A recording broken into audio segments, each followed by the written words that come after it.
कार्य से इस पर एक मेडिकल बोर्ड बिठा देना चाहिए कोर्ट को, और यदि वो कहे तब जाकर के इनको अनुमति देनी चाहिए। चलिए, 3 विधानसभा सीटों पर उपचुनाव चल रहा है। तीनों सीटें बीजेपी के लिए नाक और साख दोनों का सवाल है। बिहार की बांकीपुर सीट पर उपचुनाव है, जो सीट पार्टी के अध्यक्ष नितिन नवीन के इस्तीफे से खाली हुई है। बीजेपी अध्यक्ष बनने के बाद उन्होंने इस्तीफा दे दिया था। बीजेपी यहां से 1990 से लगातार जीत रही है। नितिन नवीन खुद 2010 से लगातार यहां विधायक रहे हैं। इस बार बीजेपी ने नीरज कुमार सिन्हा को टिकट दिया है, और खास बात यह कि प्रशांत किशोर यहां पहला इलेक्शन अपना लड़ रहे हैं, और वो जन स्वराज पार्टी से के कैंडिडेट हैं। यहां पर आरजेडी ने भी यहां पर उम्मीदवार दिया है रेखा गुप्ता के तौर पर, और कांग्रेस ने कैंडिडेट नहीं दिया। मध्य प्रदेश की दतिया सीट पर उपचुनाव चल रहा है। कांग्रेस के विधायक के अयोग्य साबित होने के बाद यहां चुनाव हो रहा है।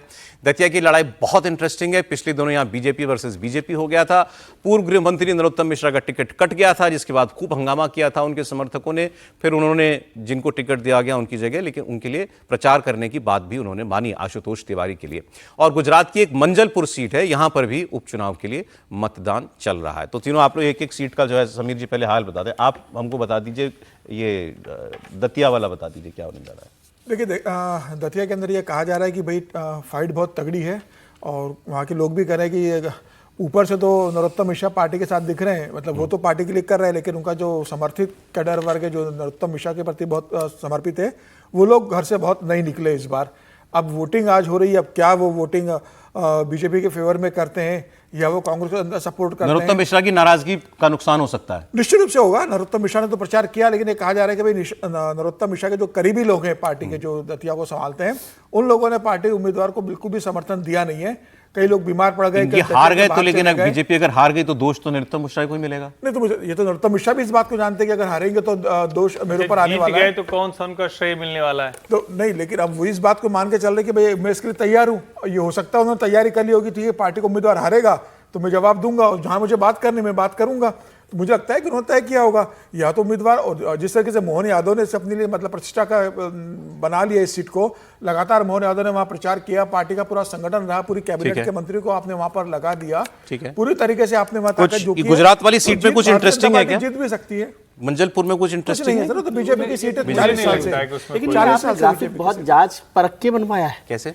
ये जैसे अभी कौन सा था, दतिया वाली सीट का, ये बीजेपी वर्सेस बीजेपी को बीजेपी वर्सेस कांग्रेस बना दिया। आप मतलब आपने वहां से रिपोर्ट ली होगी, ग्राउंड रिपोर्ट। जी जी जी, अच्छा ठीक ही कह देते हैं सर आप कभी। ये बता दें आप, ये दतिया वाले में कुछ है, कुछ कांग्रेस की सीट है वैसे तो? नहीं, दतिया में देखिए मुकाबला सचमुच कड़ा है, और हालांकि कई बार होता है ना कि जब आप कठिन स्थिति में फंसते हैं, तो जिस तरह से भारतीय जनता पार्टी में ताकत लगाई है, क्योंकि जब नरोत्तम हारे थे तो वो नरोत्तम हारे थे, अब हारेंगे तो मोहन यादव हारेंगे। ये थोड़ा मोहन यादव सीधे निश्चित तौर पर उन्हीं के लिए अब तो उन्हीं की पूरी सीट है, उन्हीं का सब कुछ है, और उपचुनाव में तो मुख्यमंत्री ही हारता जीतता है।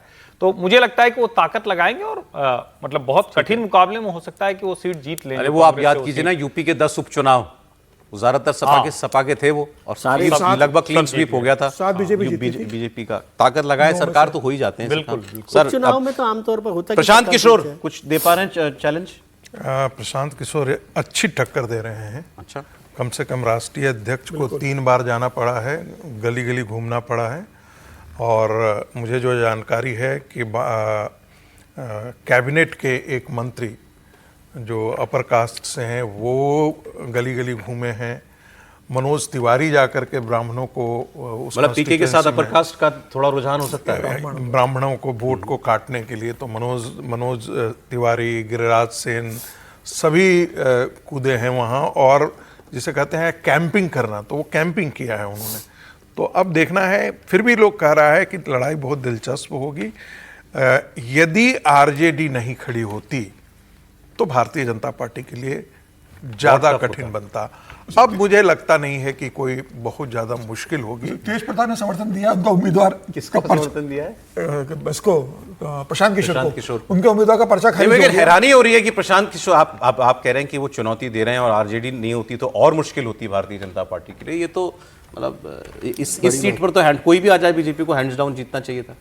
ये बात भी कि यहाँ पर बट मिल रहा है बीजेपी के लिए। बीजेपी जीतेगी, बीजेपी जीतेगी वो सीट, हो सकता है मार्जिन कम हो जाए उसका सीट का, बट बीजेपी जीतेगी सीट। जी, प्रशांत किशोर टेस्ट किसका है? नितिन नवीन का टेस्ट है कि प्रशांत किशोर का टेस्ट है? नितिन नवीन साहब की सीट है ना ये तो फिर टेस्ट किसका है? नहीं, टेस्ट तो प्रशांत किशोर का भी है सर। प्रशांत प्रशांत किशोर का देखिए, टेस्ट नहीं प्रशांत किशोर के लिए बहुत एक अच्छी बात कल कहा, जो प्रशांत किशोर- उनके टीम के साथ काम किया था। बोला तो प्रशांत किशोर उस मॉडल पे काम करते थे, ये कार्यकर्ताओं के लिए जैसे सैलरी बढ़ती है 20-20 हज़ार रुपये, 25-50 हज़ार रुपये। अब वो बेचारे कितने दिनों तक सैलरी बांटे और कितने दिनों तक भीड़ इकट्ठा करें, वो चीजें जो है वो अब खत्म हो गई हैं। तो कितना काम करेगा, शुरू में कहा जा रहा था कि वो 16% वोट लाएंगे, 26% तक वोट ला लेकिन मुझे सकते लगता है हैं, निकल जाएगी यहाँ बीजेपी तक बात की जाती थी। लेकिन अब वो चार्म जो है प्रशांत किशोर एक का, वो दतिया में चला भी गया आपका है। कमेंट आ जाए, फिर आगे बढ़ते हैं।